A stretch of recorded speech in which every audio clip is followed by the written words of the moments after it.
Most people only ever remember 3 things. So I put these 3 things that are the 3 most important rules of entrepreneurship at the beginning of the book. Because I'm like, well, people are going to read 3 pages, they'll get that, and then if they put it down, that's okay.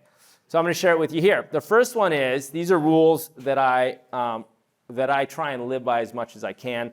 The first one is, time is your most precious asset. I mean, there is, every day that goes by, you need to think very carefully as a leader, as an entrepreneur, what should I be working on? What are the most important things I need to be working on? There's a lot of ways that you can prioritize your time. One I like to use is something called the Eisenhower matrix that was named after Dwight D. Eisenhower, where it's basically a 2x2 matrix, very simple, and you only do the things that are important and urgent. Things that are important but not urgent, you schedule. Things that are urgent but not important, you delegate. And if they're not important and they're not urgent, you're just not going to do them. You just delete them. And so just find ways to prioritize what you should be doing, because when you build companies or organizations of any kind, or as any kind of leader or manager, a lot's coming at you all the time. And email is a perfect example. I like to think about email as those are things that other people want you to do. They're not things that you should be doing. So in a perfect world, and I'm not perfect at this, but I try really hard, I put email away. Now with like multiple screens on our laptops, you can actually put email on one screen and slide away to it and work in another screen. And go back and look at email like every 2 hours or 4 hours or 10 hours or whatever you want. But if you sit in front of email, and you know what happens when you send an email? You respond to an email, you get more email.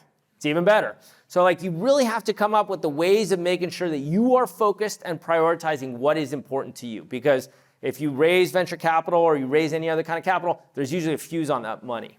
And you're going to run out of time. And so you really need to think hard about how you're spending your time. Number 2 is keep the main thing the main thing. Okay, there's going to be a lot coming at you. People are going to ask you all sorts of questions. You're probably going to hire some amazing people. They're going to have all sorts of ideas, and they're all really good ideas.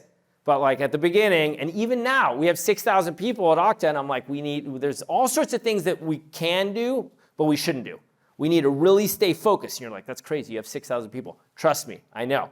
You need to stay focused. So keep the main thing the main thing. And this is true for a project. It's true for leadership. It's true for your own schedules. Like if you're trying to hire someone and it's someone important in your company, you should have an hour blocked away every single morning.